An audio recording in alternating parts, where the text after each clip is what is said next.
أعوذ بالله من الشيطان الرجيم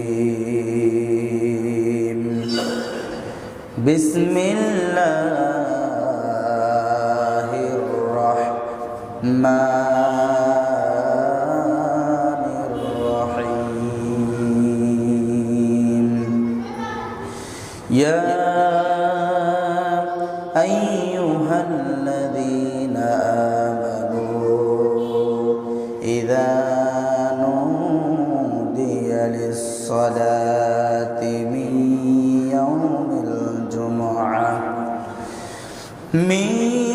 يوم الجمعة فاسعوا إلى ذكر الله وذروا البيع ذلكم خير لكم إن كنتم تعلمون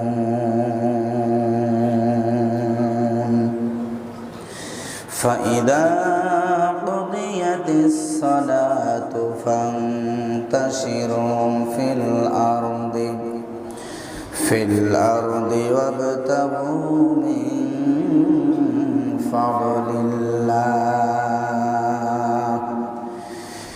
من فضل الله واذكروا الله كثيرا لعلكم تفلحون وقال تعالى في شان حبيبي رسول الله تعالى آمرا ومخبرا إن الله وملائكته يصلون على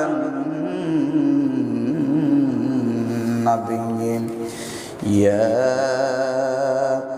أيها الذين آمنوا صلوا عليه وسلموا تسليما اللهم صل على سبحانك لا علم إلا ما علمتنا وعلى آله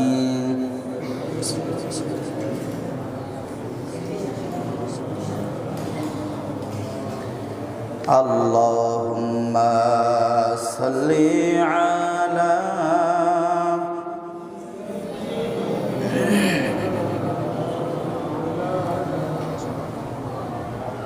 وعلى آله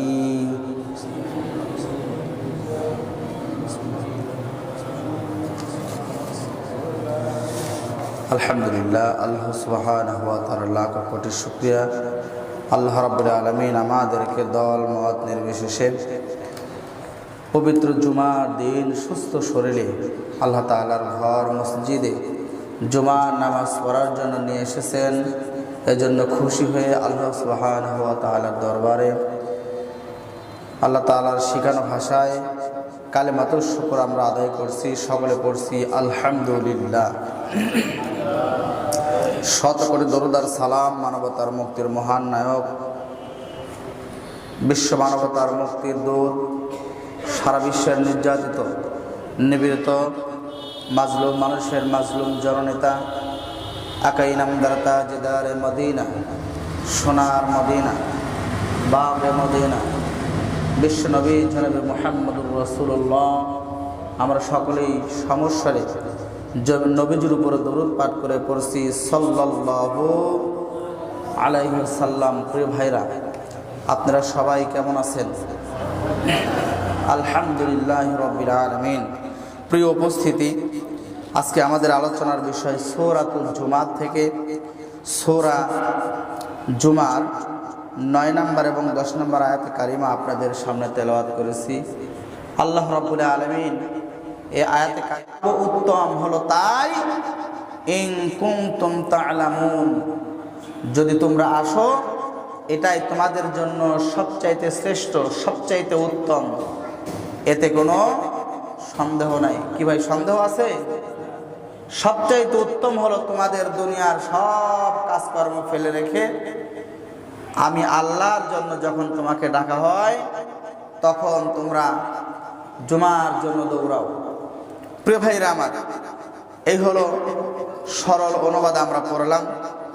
আল্লাহ সুবহানাহু ওয়া তাআলা আমাদেরকে বললেন জুমার জন্য দৌড়াও। বিশ্বনবী সাল্লাল্লাহু আলাইহি ওয়াসাল্লাম হাদিস শরীফের মধ্যে নবীজি সাল্লাল্লাহু আলাইহি ওয়াসাল্লাম বলেন, খায়রু ইয়াউমিন তালাআত আলাইহিস শামস। আল্লাহ পাক রব্বুল আলামিনের হাবিব বলেন, ইয়াউমুল জুমআতি ফীহি খুলিকা আদম ওয়া ফীহি উদখিলাল জান্নাতা ওয়া ফীহি উখরিজা মিনহা। আল্লাহ পাক রব্বুল আলামিন আসমানের নিচে এই জমিনের উপরে সবচাইতে শ্রেষ্ঠ দিন হিসাবে আমাদেরকে যে দিনটা দিয়েছে, একটু আওয়াজ দিয়ে বলেন তো কোন দিন? জোরে বলেন। জুমার দিন। রাতের দিক দিয়া শ্রেষ্ঠ রাত আল্লাহ তাআলা আমাদেরকে দিয়েছেন, সেই রাতের নাম কি? এবং রাতের মধ্যে যত রাত আছে সবচাইতে উত্তম রাত কোনটা? লাইলাতুল কদর। জোরে বলেন লাইলাতুল কদর। 12টি মাসের মধ্যে একটি উত্তম মাস আছে, সেই মাসটার নাম কি? শাহরুর রমাদান আল্লাযী উনজিলা। আল্লাহ পাক রব্বুল আলামিন রমজান মাসেই লাইলাতুল কদরের রজনীতে পবিত্র কোরআনুল কারীম আমার আপনার হেদায়েতের বাণী আল্লাহ তাআলা দিয়েছেন। প্রিয় উপস্থিতি, আল্লাহ পাক রব্বুল আলামিন বলেন যে আমি আল্লাহ তাআলা আসমানের নিচে জমিনের উপরে তোমাদের যে দিন এবং রাত দিয়েছি, এই দিনের মধ্যে সবচাইতে উত্তম দিন, শ্রেষ্ঠ দিন হলো জুমার দিন। আর খুলিকা আদম, এই জুমার দিনে আমি আল্লাহ তাআলা সাইয়্যিদুল আবুল বাশার হযরত আদম নবীকে সৃষ্টি করেছিলাম। জোরে বলেন সুবহানাল্লাহ। এই জুমার দিনে আল্লাহ তাআলা আদম নবীকে সৃষ্টি করেছিলেন। শুধু তাই নয়, ওয়াফিহি উদখিলাল জান্নাহ। আল্লাহ পাক রব্বুল আলামিন এই জুমার দিনেই পয়গম্বর আদম আলাইহিস সালামকে আল্লাহ তাআলার জান্নাত দিয়েছিলেন, জান্নাতে প্রবেশ করেছিলেন এই জুমার দিনেই। প্রিয় ভাইরা আমার, এরপরে আল্লাহ পাক রব্বুল আলামিন হাবিব বলতেছেন, ওয়াফিহি উখরিজা মিনহা। আর এই জুমার দিনে আমি হযরত আদম নবীকে জান্নাত থেকে কি করেছিল ভাই? বের করে দিয়েছিল। আমি এর আগে একটা জুমায় বলেছিলাম সাইয়্যিদনা আবুল বাশার আদম আলাইহিস সালাতু ওয়াস সালাম একটা ভুল করেছিল, সেটা হলো গন্ধম গাছের ফল খেয়েছিল, তাই না ভাই? গন্ধম ফল খাওয়ার কারণে আল্লাহ পাক রব্বুল আলামিন সাইয়্যিদনা আবুল বাশার আদম আলাইহিস সালাতু ওয়াস সালামকে জান্নাত থেকে বের করে দিল। আল্লাহ সুবহানাহু ওয়া তাআলা বলেন, দুনিয়ার মানুষেরা, আমি আল্লাহ তাআলা যতদিন তোমাদের কাছে দিয়েছি, এই দিন সমূহের মধ্যে সবচাইতে উত্তম দিন তোমাদের জন্য যেটা নির্ধারণ করে দিয়েছি, ওই দিনের নাম হলো জুমার দিন। প্রিয় মুসলমান ভাইরা, আল্লাহ পাক রব্বুল আলামিনের হাবিব সাল্লাল্লাহু আলাইহি ওয়াসাল্লাম বলতেছেন, সকল দিনের নেতা জুমার দিনকে আল্লাহ পাক রব্বুল আলামিন বানিয়ে দিয়েছেন। আর এই দিন হলো ঈদুল আজহা এবং ঈদুল ফিতরের দিনের চাইতেও অধিক মর্যাদাবান। যিনি বানিয়ে দিয়েছেন তিনি কে? জোরে বলেন কে? আল্লাহ। হাদিস শরীফের মধ্যে এসেছে, ইবনে মাজার কিতাবের মধ্যে এসেছে যে আল্লাহ পাক রব্বুল আলামিন জুমার দিনকে ঈদুল ফিতর এবং ঈদুল আজহা এই দিনের চাইতেও আল্লাহ তাআলা উত্তম করে বানিয়ে দিয়েছে। জুমার দিনকে বলা হয় গরিব মানুষের ঈদের দিন, কি ভাই, তাই না? আর বড়লোকদের জন্য কি? হ্যাঁ, বড়লোকদের জন্য ঈদের দিন নয়, সবার জন্য ঈদের দিন। জোরে বলি সুবহানাল্লাহ। আল্লাহর হাবিব সাল্লাল্লাহু আলাইহি ওয়াসাল্লাম বলেন, জুমার দিন হলো তোমাদের কাছে একটি দিন। এই দিনে তোমরা কি করো? এই জুমার দিনের কিছু গুরুত্ব, কিছু মর্যাদা, কিছু বৈশিষ্ট্য আছে। আল্লাহর হাবিব সাল্লাল্লাহু আলাইহি ওয়াসাল্লাম তিনি বলতেছেন, এই দিনে 5টা বৈশিষ্ট্য আছে। এই দিনের 5টা বৈশিষ্ট্য সম্পর্কে বিশ্বনবী সাল্লাল্লাহু আলাইহি ওয়াসাল্লাম বলতেছেন, আল্লাহ পাক রব্বুল আলামিন বলেন, খালাকাল্লাহু ফি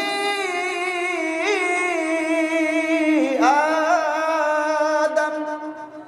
নবীজি বলেন, এই দিনে আল্লাহ পাক রব্বুল আলামিন সাইয়্যিদিনা আবুল বাশার হযরত আদম আলাইহিস সালাতু ওয়াস সালামকে সৃষ্টি করেছিলেন। শুধু তাই নয়, আহবাতাল্লাহু ফিহি আদম ইলাল আরদি।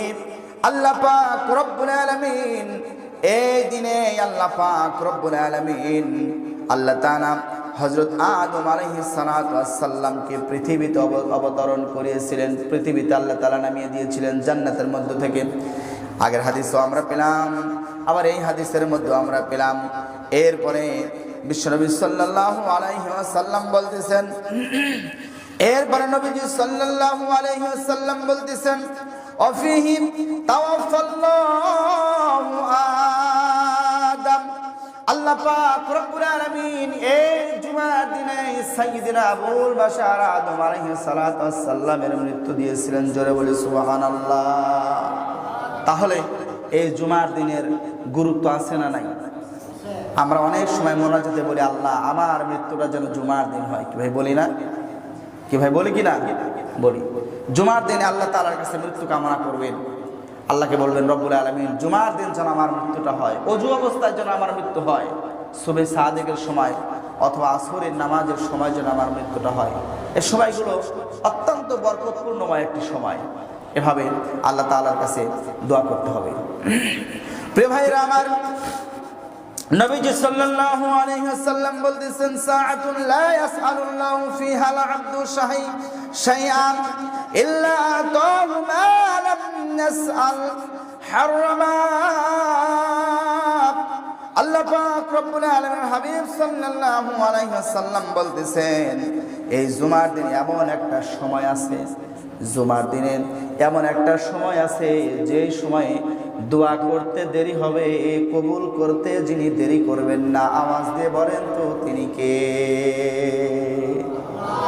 এই জুমার দিন একটি সময় আছে, সেই সময় আপনি যা দোয়া করবেন, যত জায়েজ দোয়া করবেন, এই দোয়া করতে দেরি হবে, কিন্তু কবুল করতে যিনি দেরি করবেন না তিনি কে? আল্লাহ। এই জন্য এই সময় দোয়া করবেন। প্রিয় ভাইরা আমার, এরপরে আসেন, লা ইয়াসআলুল্লাহু ফিহা আল-আবদু শাইআন ইল্লা আতাহু মা লাম ইয়াসআল হারামান ওয়া ফিহি তাকুমু সাআতু মা মিন মালাকিন মুকাররাবিন ওয়ালা সামাইন ওয়ালাল আরদি ওয়ালা রিয়াহিন ওয়ালা জিবাল ওয়ালা বাহরিন ইল্লা ওয়া হুন্না ইউশফিকুনা মিন ইয়াউমিল জুমআ। আল্লাহর হাবিব সাল্লাল্লাহু আলাইহি ওয়াসাল্লাম বলতেছেন, শুধুমাত্র হারাম জিনিস ছাড়া যত জায়েজ দোয়া আছে, সব জায়েজ দোয়াগুলো আল্লাহ পাক রব্বুল আলামিন কবুল করে নেন। শুধু তাই নয়, এই দিনে কিয়ামত যিনি সংঘটিত করবেন তিনি কে? জোরে বলেন। এই জুমার দিন কিয়ামত হবে। আর এই জন্যই আল্লাহ তাআলার নৈকট্য প্রাপ্ত যত ফেরেশতা আছে, আকাশ জমিন পাহাড় পর্বত সমুদ্র গ্রহ নক্ষত্র চন্দ্র সূর্য, এ পৃথিবীতে যা কিছু আছে সমস্ত মাখলুকাতই একটা ভীত সম্ভ্রস্ত অবস্থায় থাকে। তাদের হৃদয়ের মধ্যে ভয় কাজ করে। জুমার দিন আসলেই তাদের হৃদয়ের মধ্যে ভয় কাজ করে, হয়তোবা আজ কিয়ামত সংঘটিত হয়ে যাবে। প্রিয় ভাইয়েরা আমার, এই জন্য এই জুমার দিনের যে মর্যাদা, যে গুরুত্ব, এই গুরুত্বটা আমাদের দেওয়ার দরকার আছে না নাই? আপনারা কি কথা বুঝতে পারতেছেন ভাই? কথা স্পষ্ট কি বুঝতে পারতেছেন আমার? জুমার দিনের গুরুত্ব দিতে হবে কি হবে না? হবে। কেমন গুরুত্ব দিতে হবে। আল্লাহ পাক রব্বুল আলামিন বলেন, ইয়া আইয়ুহাল্লাযীনা আমানু ইযা নুদিয়া লিস-সালাত। আল্লাহ তাআলা বলেন, ও আমার ঈমানদার বান্দারা, জুমার দিন নামাজের জন্য যখন আজান হয়ে যাও, আজান যখন হয়ে যাবে, সঙ্গে সঙ্গে তোমাদের সব কাজকর্মগুলো তোমরা বন্ধ করে দিবে। তোমাদের বেচাকেনা বন্ধ করে দিবে, তোমাদের কৃষি কাজ বন্ধ করে দিবে, তোমাদের ক্ষেতের যত কাজ আছে বন্ধ করে দিবা, সাংসারিক যত কাজ আছে সব কাজগুলো তোমরা বন্ধ করে দিবা, সব কাজ কর্মগুলো তোমরা বন্ধ করে দিবা। বন্ধ করে দিয়ে আল্লাহর হাবিব সাল্লাল্লাহু আলাইহি ওয়াসাল্লাম আবু দাউদ শরীফের মধ্যে হাদিস বলেন, মান গাসসা ইয়াউমাল জুমআতি ওয়া গাতাসালা সুম্মা বাকার। বিশ্বনবী সাল্লাল্লাহু আলাইহি ওয়াসাল্লাম ডাক দিয়ে বলতেছেন, যদি কেউ জুমার দিনে উত্তম রূপে গোসল করে, কি করে? উত্তম রূপে, আরে ভাই কথা বলেন না, জুমার দিনে কি করে? উত্তম রূপে গোসল করে, এমনি এমনি গোসল না। উত্তম গোসলটা কি? সুন্দর করে গা হাত পা পরিষ্কার করে আপনার গোসল করা, উত্তম ভাবে, কোনো জায়গায় যেন ভেজা বাদ না থাকে। নবীজি সাল্লাল্লাহু আলাইহি ওয়াসাল্লাম বলেন, উত্তম রূপে যদি কোনো ব্যক্তি গোসল করে আর সকাল সকাল যদি আল্লাহর কোনো বান্দা মসজিদের মধ্যে গমন করে, তাহলে নবীজি সাল্লাল্লাহু আলাইহি ওয়াসাল্লাম বলতেছেন, সেই ব্যক্তি পায়ে হেঁটে হেঁটে মসজিদে যায়, কোনো প্রকার কোনো বাহনে চড়ে মসজিদে যায় না, পায়ে হেঁটে হেঁটে মসজিদে যায়। নবীজি সাল্লাল্লাহু আলাইহি ওয়াসাল্লাম বলেন, পায়ে হেঁটে হেঁটে মসজিদে যায়, আর মসজিদে যাওয়ার পরে ইমামের নিকটবর্তী হয়ে বসবে, আর মনোযোগ সহকারে ইমাম সাহেব যেই খুতবা দিবে, বয়ান দিবে, বক্তৃতা দিবে, ওই বক্তৃতা, ওই বয়ান ওই ব্যক্তি মনোযোগ সহকারে শুনবে, কোনো কথা বলবে না, কোনো দিকে মনোযোগী হবে না। ইমাম সাহেব যখন কোরআন হাদিসের বক্তব্য দিবে, তখন সে মনোযোগ সহকারে ওই কথাগুলো শুনতে থাকবে, কোরআন হাদিসের কথা শুনতে থাকবে। এ প্রসঙ্গেই আল্লাহ সুবহানাহু ওয়া তাআলা বলেন, ওয়া ইযা কুরিয়াল কুরআনু ফাসতামিউ লাহু ওয়া আনসিতু লাআল্লাকুম তুরহামুন। জোরে বলে আল্লাহু আকবার। আল্লাহ পাক রব্বুল আলামিন এই প্রসঙ্গে বলেন, আমার গোলামেরা তোমরা শোনো, যখন কোনো ব্যক্তি কোরআন হাদিস থেকে তোমাদের কাছে আলোচনা করতে থাকবে, বয়ান করতে থাকবে, খুতবা দিতে থাকবে, বক্তৃতা দিতে থাকবে, তোমরা মনোযোগ সহকারে তার কথাগুলো শোনো, অমনোযোগী হওয়া যাবে না, অন্যদিকে খেয়াল করা যাবে না, মনোযোগ দিয়ে তোমরা ওই কথাগুলো শুনতে থাকো। আর তোমরা কি করো? চুপচাপ বসে থাকো। আল্লাহ পাক রব্বুল আলামিন বলেন, আশা করা যায় তোমরা সফল কাম হবে। জোরে বলে সুবহানাল্লাহ। অত্র হাদিস শরীফের মধ্যে নবীজি সাল্লাল্লাহু আলাইহি সাল্লাম বললেন, জুমার দিনে উত্তম রূপে গোসল করার পরে হেঁটে হেঁটে আল্লাহর ঘর মসজিদে আসবে, সকাল সকাল মসজিদে আসবে, আসার পরে ইমাম সাহেবের নিকটবর্তী হয়ে যাবে, আর ইমাম সাহেব যে কথাগুলো বলতে থাকে ওই কথাগুলো ওই ব্যক্তি মনোযোগ সহকারে শুনতে থাকবে। আল্লাহর হাবিব সাল্লাল্লাহু আলাইহি ওয়াসাল্লাম বলেন, এই ব্যক্তি যদি এইভাবে মসজিদে আসতে পারে, তাহলে এই ব্যক্তি আসতে গিয়া যতগুলো কদম তুলেছে, যতবার সে পা ফেলেছে, হেঁটেছে, হাঁটার সময় যতবার সে কদম তুলেছে, আল্লাহর হাবিব সাল্লাল্লাহু আলাইহি ওয়াসাল্লাম বলেন, প্রত্যেক পদক্ষেপের বিনিময়ে আল্লাহ পাক রব্বুল আলামিন 1 বছর দিন সারা দিন যদি ওই ব্যক্তির নফল রোজা রাখেন আর সারা রাত ভরে ভরে যদি নফল নামাজ আদায় করেন, নবীজি বলেন, এইভাবে যদি কোনো ব্যক্তি মসজিদে এসে জুমার দিনে ইমাম সাহেবের কাছে বসে যদি জুমার দিনের আলোচনাগুলো শুনতে পারে, নবীজি বলেন তার প্রত্যেকটা পদক্ষেপের বিনিময় আল্লাহ পাক রব্বুল আলামিন 1 বছর সারাদিন নফল রোজা আর সারা রাত তাহাজ্জুদের নামাজ নফল নামাজ পড়লে যেই সওয়াব হয়, আল্লাহ তাআলা তার প্রত্যেকটা পদক্ষেপের বিনিময়ে ওই বান্দার আমলনামায় লিখে দেয়। একটু আওয়াজ দিয়ে বলা যাবে নাকি সুবহানাল্লাহ? তাহলে আপনারা যারা এখানে এসেছেন, হেঁটে হেঁটে এসেছেন, উত্তম রূপে গোসল করেছেন, ইমামের কথা শুনতেছেন, ইমাম সাহেবের কাছে চেপে চেপে বসেছেন, আপনাদের আমলনামায় প্রত্যেকটা পদক্ষেপের বিনিময়ে কয় বছরের ইবাদত লেখা হচ্ছে ভাই?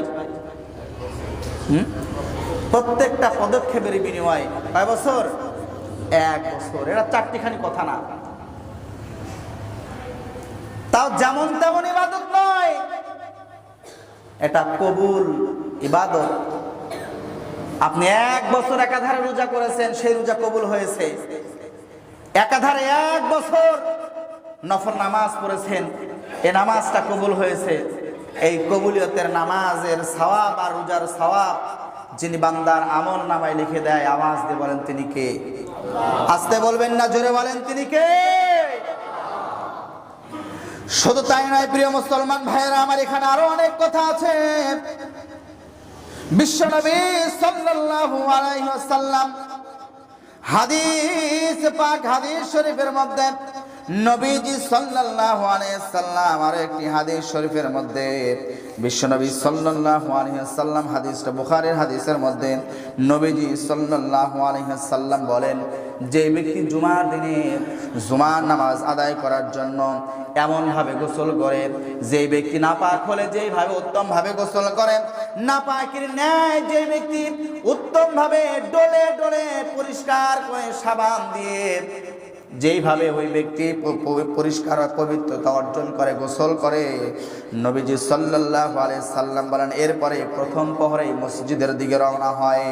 এই ব্যক্তি যখন সবার আগে আগে মসজিদে এসে উপস্থিত হয়ে যায়, আল্লাহ পাক রব্বুল আলামিন ওই ব্যক্তির আমলনামায় একটা উট কুরবানি করার সওয়াব লিখে দেয়। জোরে বলেন সুবহানাল্লাহ।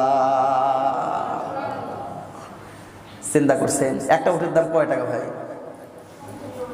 2, 4, 5, 10 হাজার টাকা। হ্যাঁ, কি কর? ভালো একটা উট কিনতে গেলে 10 থেকে 15 লক্ষ টাকা লাগে। চারটিখানি কথা না ভাই। সামর্থ্য আছে, একটা গরুই কুরবানি দিতে চাই না, একটা গরুই কুরবানি দিতে চাই না, ভাগে কুরবানি দিয়ে আসে না ভাই। অনেক টাকার সম্পদের মালিক, কিন্তু কি খোঁজে? ভাগ খোঁজে। জোরে বলেন কি খোঁজে? কি ভাই আপনাদের দিক ভাগে কুরবানি দেন না নাকি? ভাগে কুরবানি হয় না? আসতে বলতেছেন কেন? যেটা দেন সেটা বলেন। কি খোঁজে? ভাগ খোঁজে, ভাগে কুরবানি দেয়। জায়েজ আছে, সমস্যা নাই। তবে কিন্তু ভাই কথা পায় না, এদিকে খেয়াল করেন। তবে 7 ভাগে কুরবানি দিতে গিয়া 7 জনের সব টাকাই হালাল। একজন ব্যক্তির 10,000 বা 15,000 টাকার মধ্যে 100 টাকা হারাম। 100 টাকা কি? কথা কয় না। 100 টাকা কি ভাই? সাউন্ড স্পষ্ট বোঝা যাচ্ছে না? তাহলে একটু আওয়াজ দেন। 100 টাকা কি? হারাম। ভাই আমার দিকে খেয়াল করেন, ওখানে কি বলেন? যদি আপনি বলেন তাহলে আমরাই শুনি। আমি এর আগে কি বলছি? চুপচাপ কি শুনতে হবে?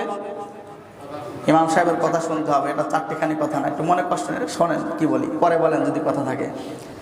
তাহলে দেখেন, যেই ব্যক্তি 6 জনের টাকাই হালাল, 7 নাম্বার জনের 15,000 টাকার মধ্যে 100 টাকা হারাম, সব টাকা এক জায়গায় গুছাইছে, ওই টাকা দিয়ে কোরবানি করেছে। আপনারা বলেন এই কোরবানি কি আল্লাহর দরবারে আদৌ কবুল হওয়া সম্ভব? কথা কন, সম্ভব নয়। কেন সম্ভব নয়? ছোট্ট একটা এক্সাম্পল দেই। আপনি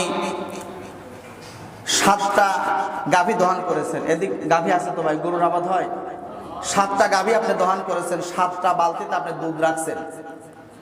এই 7 বালতির মধ্যে 6 বালতি দুধ পবিত্র, আর 1 বালতি দুধের মধ্যে সামান্য একটু গরুর প্রস্রাব ওই বালতির মধ্যে পড়ে গেছে। আপনি এখন এই 7 বালতি দুধ একটা বড় ডেকসি বা একটা বড় পাত্র ক্যানের মধ্যে ঢাললেন, এই 7 বালতি দুধের মধ্যে 6 বালতি দুধই ভালো, 1 বালতি দুধের মধ্যে সামান্য একটু গরুর প্রস্রাব আছে, এই গরুর প্রস্রাব পাক না নাপাক? যেরকম নাপাক। তাহলে এই নাপাক জিনিস সহ আপনি সবগুলো এক জায়গায় ঢালার পরে ওই যে 1 পাত্র দুধ, এগুলা পাক থাকবে না নাপাক হয়ে যাবে? নাপাক হবে না ভাই? নাপাক হবে। এই দুধ যেমন নাপাক হয়ে যায়, 6 জনের টাকা হালাল হওয়ার পরেও 7 নম্বরের জন্য 100 টাকা হারাম হওয়ার পরে ওই সমস্ত টাকা আর ভালো থাকে না, ওই টাকা আর ময়লা এর মধ্যে কোনো পার্থক্য নাই, ওই টাকা সম্পূর্ণরূপে হারাম হয়ে যায়। জোরে বলেন নাউজুবিল্লাহ। প্রিয় মুসলমান ভাইয়েরা, এই জন্য যদি সম্ভব হয়, আল্লাহ যদি আপনাকে সমর্থন দেয়, আল্লাহ যদি আপনাকে তৌফিক দেয়, যদি আপনার অর্থ থাকে, একা একা কোরবানি দেওয়ার চেষ্টা করবেন। সবাই বলেন ইনশাআল্লাহ। প্রিয় মুসলমান ভাইয়েরা, তাহলে বলতেছিলাম, যেই ব্যক্তিটা জুমার দিন উত্তম রূপে গোসল করে সবার আগে আগে যখন মসজিদে এসে হাজির হয়ে যাবে, আল্লাহ পাক রব্বুল আলামিনের হাবিব বলতেছেন, ওই ব্যক্তির আমলনামায় একটা উট কুরবানি করলে যে সওয়াব হয়, আল্লাহ পাক রব্বুল আলামিন ওই সওয়াবটা তার আমলনামায় লিখে দেয়। জোরে বলি সুবহানাল্লাহ। শুধু তাই নয়, নবীজি সাল্লাল্লাহু আলাইহি ওয়াসাল্লাম বলেন, দ্বিতীয়তে যে ব্যক্তি মসজিদের মধ্যে প্রবেশ করে, আল্লাহর হাবিব সাল্লাল্লাহু আলাইহি ওয়াসাল্লাম বলেন, একটা গরু কুরবানি করলে যে সওয়াব হয়, আল্লাহ তাআলা তার আমলনামায় সেই সওয়াবটা দিয়ে দেয়। প্রিয় মুসলমান ভাইরা, তৃতীয় পর্যায়ে যদি কোনো ব্যক্তি মসজিদের মধ্যে হাজির হয়ে যায়, একটা শিংওয়ালা ভেড়া, মোটা তাজা একটা ভেড়া, আল্লাহর সন্তুষ্টির জন্য যদি কোনো ব্যক্তি দান করে দেয়, কুরবানি করে দেয়, যেমন সওয়াব হয়। তৃতীয় নম্বরে, আল্লাহর ঘর মসজিদে জুমার দিন যিনি উপস্থিত হয়, তৃতীয় নম্বরে আমার আল্লাহ পাক রব্বুল আলামিন ওই ব্যক্তির আমলনামায়ও একটা ভেড়া কুরবানি দেওয়ার সওয়াব দিয়ে দেয়। সুবহানাল্লাহ করবেন না ভাই? সুবহানাল্লাহ বলতে কি খুব কষ্ট হয় ভাই? বলবেন আল্লাহর দেওয়া জবান দিয়ে সুবহানাল্লাহ। আল্লাহ, আপনি আল্লাহর পবিত্রতা ঘোষণা করছেন, আল্লাহ তাআলা খুশি হয় ভাই, একটু বলবেন। প্রিয় মুসলমান ভাইরা, এরপরে নবীজি সাল্লাল্লাহু আলাইহি ওয়াসাল্লাম বলেন, চতুর্থ পর্যায়ে 4 নম্বরে যে ব্যক্তি মসজিদের মধ্যে গমন করে, আল্লাহ পাক রব্বুল আলামিন তার আমলনামায় একটা মুরগি কুরবানি করার সওয়াব দিয়ে দেয়। 5ম নম্বরে যে ব্যক্তি তারা আসবে মসজিদে, 5ম নম্বরে আল্লাহর হাবিব সাল্লাল্লাহু আলাইহি সাল্লাম বলেন, একটা ডিম আল্লাহর রাস্তায় দান করলে যে সওয়াব হয়, আল্লাহ তাআলা তার আমলনামায় সেই সওয়াব দিয়ে দেয়। প্রিয় মুসলমান ভাইরা আমার, এইভাবে 5 নাম্বার পর্যন্ত আসেন। এরপরে যখন ইমাম সাহেব বেরিয়ে আসেন, তখন আল্লাহর ফেরেশতারা তাদের সওয়াবের দরজা, ওই লেখনির দরজাগুলো সব বন্ধ করে দেয়। প্রিয় মুসলমান ভাইরা আমার, এই জন্য এই যে মর্যাদার কথা বললাম, ফজিলতের কথা বললাম, সওয়াবগুলোর কথা বললাম, এই মর্যাদা যদি আপনি অর্জন করতে চান, এই সওয়াবগুলো যদি আপনি অর্জন করতে চান, তাহলে অবশ্যই জুমার দিনে আগে আসার দরকার আছে না নাই? আলোচনার শেষ পর্যায়ে চলে এসেছি। প্রিয় ভাইয়েরা আমার, নবীজি সাল্লাল্লাহু আলাইহি ওয়াসাল্লাম বলেন, এই জুমার দিনে যদি কেউ 5টা কর্ম করে, জোরে কোন কয় কর্ম? এই জুমার দিনে যদি কোনো আল্লাহর বান্দা 5টা কর্ম করেন, বিশ্বনবী সাল্লাল্লাহু আলাইহি ওয়াসাল্লাম বলতেছেন, এই জুমার দিনে যদি কোনো ব্যক্তি 5টা কর্ম করে, আল্লাহ পাক রব্বুল আলামিন তার আমলটা জান্নাতি বান্দার খাতায় লিখে দেয়। জোরে বলি সুবহানাল্লাহ। 1 নাম্বার কর্ম হলো, আল্লাহ পাক রব্বুল আলামিনের হাবিব সাল্লাল্লাহু আলাইহি ওয়াসাল্লাম বলেন, এই জুমার দিনে যদি কোনো ব্যক্তি অসুস্থ মানুষকে দেখতে যায়, কাকে দেখতে যায় ভাই? অসুস্থ। যদি কোনো ব্যক্তি অসুস্থ মানুষকে দেখতে যায়। 2 নম্বরে নবীজি বললেন, যদি কোনো ব্যক্তি মারা যায়, ওই ব্যক্তির জানাজায় যদি কোনো ব্যক্তি শরীক হয়ে যায়, নবীজি বললেন, যদি আল্লাহর কোনো বান্দা কোনো জানাজায় শরীক হয়, তাহলে তাকে 1 কিরাত সওয়াব তার আমলনামায় লিখে দেওয়া হয়। সাহাবী বললেন, হুজুর 1 কিরাত সমপরিমাণ কতটুকু? নবীজি বললেন, 1 কিরাত সমান হলো উহুদ পাহাড় যত বড়, 1 কিরাত সওয়াব হলো তত বড়। 2 নম্বরে যদি ওই ব্যক্তি তার দাফন কাফনে শরীক হয়, আল্লাহর হাবিব বলেন ওই ব্যক্তির আমলনামায় 2 কিরাত সওয়াব লিখে দেওয়া হয়। সাহাবী বললেন, হুজুর 2 কিরাত সমপরিমাণ কত? নবীজি বললেন 2 কিরাত হলো 2টা উহুদ পাহাড় যত বড়, 2 কিরাত সওয়াব তত বড়। জোরে কোন সুবহানাল্লাহ। তাহলে যদি কোনো ব্যক্তি অসুস্থ হয়, অসুস্থ ব্যক্তিকে আল্লাহর হাবিব সাল্লাল্লাহু আলাইহি সাল্লাম বলেন অসুস্থ ব্যক্তিকে দেখতে যাওয়া। 2 নাম্বার যদি কোনো ব্যক্তি মৃত্যুবরণ করে তাহলে তার জানাজায় যাওয়া। 3 নাম্বার হলো যদি কোনো ব্যক্তি জুমার দিনে সিয়াম পালন করে, সিয়াম পালন করা। 4 নাম্বার হলো ওই ব্যক্তি জুমার দিন জুমার নামাজে গমন করা। আর 5 নাম্বার হলো যদি আল্লাহর কোনো বান্দা দাস হিসাবে থাকে। আগে তো দাসত্ব প্রথা ছিল ভাই, ছিল না? আগে মানুষ কিনা বেচা হইছে। যদি কোনো দাস ওই ব্যক্তি মুক্তি করে দেয়, আল্লাহর হাবিব সাল্লাল্লাহু আলাইহি ওয়াসাল্লাম বলেন এই কাজগুলো যদি কোনো ব্যক্তি, এই 5টা কাজ যদি আল্লাহর কোনো বান্দা জুমার দিনে করে, নবীজি বললেন আল্লাহ পাক রব্বুল আলামিন ওই ব্যক্তির নামটা জান্নাতি ব্যক্তিদের তালিকাভুক্ত করে দেয়। বলি সুবহানাল্লাহ। প্রিয় ভাইয়েরা আমার, এই জন্য আসুন জুমার দিনে আমরা সব সময় চেষ্টা করবো একটু আগে আগে আসার। ভাই জুমার দিনে আপনি কাজ একটু কম করবেন, সারা সপ্তাহ আপনি কাজ করেন। জুমার দিনে আপনি নিয়ত করবেন যে আপনার 12টার মধ্যে সব কাজকর্ম সেরে ফেলার জন্য। 12টার মধ্যে আপনি সব কাজকর্ম শেষ করার নিয়ত করবেন। এরপরে আপনি বাসায় চলে আসবেন। আসার পরে গোসল করে একটা সুন্দর পবিত্র পোশাক পরে, সুন্দর পোশাক বলতে এই নয় যে আপনাকে দামি দামি নতুন নতুন পোশাক পরতে হবে। আপনি পরিষ্কার পরিচ্ছন্ন যে পোশাকটা আপনার পবিত্র পবিত্র একটা পোশাক পরে, আপনার যদি আতর থাকে, সুগন্ধি থাকে, তাহলে আপনি সুগন্ধি নিয়ে, অথবা যদি সুগন্ধ না থাকে সরিষার তেল, এটাও হলে হবে, নিয়ে আপনি হাঁটি হাঁটি পা পা করে আল্লাহর জিকির করতে করতে সুবহানাল্লাহ পড়তে পড়তে আপনি মসজিদে চলে আসবেন। মসজিদে আসবেন জুমার দিন, আপনি এসে সুন্নাত নামাজ পড়বেন। সুন্নাত নামাজ পড়ে ইমাম সাহেবের কথা শোনার জন্য আপনি অপেক্ষা করবেন, অপেক্ষায় থাকবেন। হুজুর কথা বলবে, মনোযোগ দিয়ে শুনবেন, আমলের নিয়তে শুনবেন। এটা দেখার বিষয় নয় হুজুর আসলে সুরটা কেমন, কি সুরে ওয়াজ করে, কি সুন্দর মধুর কণ্ঠ হুজুরের, এটা শোনার জন্য দয়া করে কেউ নিয়ত করবেন না। নিয়ত করবেন হুজুর যে কথাগুলো বলে কোরআন হাদিস থেকে, এই কথাগুলো বাস্তব জীবনে আমল করার জন্য। তাহলে কি হবে? আপনার জীবনটা পরিবর্তন হয়ে যাবে। আর আপনার জীবন যদি পরিবর্তন হয়ে যায় প্রিয় ভাইয়েরা আমার, তাহলে বুঝবেন আপনার চাইতে সৌভাগ্যবান ব্যক্তি আর দ্বিতীয় কেউ